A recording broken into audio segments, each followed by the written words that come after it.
this trend that's being noticed, and let's just highlight it again. I mean, remittances to Africa becoming smaller but more frequent. What's that actually doing to the value of remittances coming to the African continent?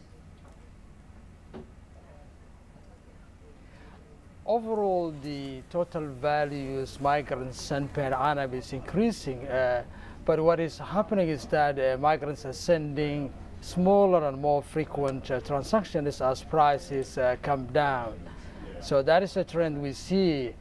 And traditionally, migrants used to send one transaction a month because of the particularly very high minimum fees. But today we see migrants sending typically 4 to 5 transactions a month, but often much smaller transaction sizes.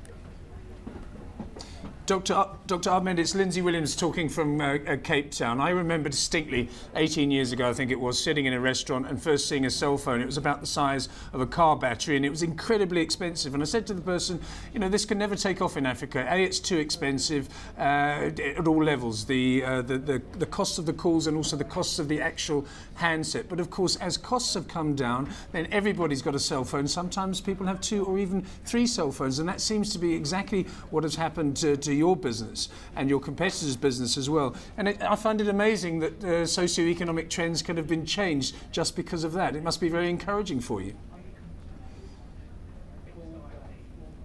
Yes, it is, in fact. And what is actually encouraging more frequent transactions also is the availability of mobile phones in Africa.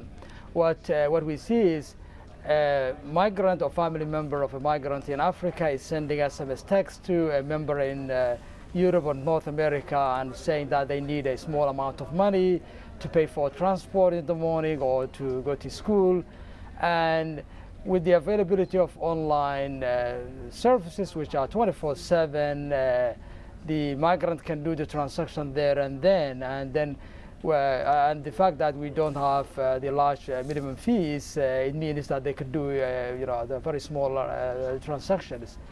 And what is also encouraging, particularly helping Africa, is the widespread availability of mobile money transfer, which is enabling migrants, even recipients, to get the money on their mobile handset. Yeah.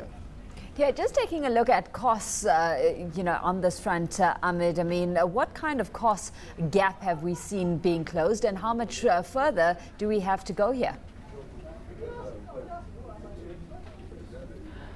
It's still just the early stages. We're talking about, in some of the European countries where we send money from, minimum fees are like 1/4 of what they used to be, particularly with big brands. But we still think that the costs have to come down further, particularly within Africa. What you have is that sending money, say, from South Africa to Zimbabwe or from Ghana to Nigeria is quite high, largely because there is only one big brand which dominates those inter-Africa transfers. So this is just a beginning. It's still very early stages. I think we're looking for these costs to come down further, I think, as technology penetrates Africa.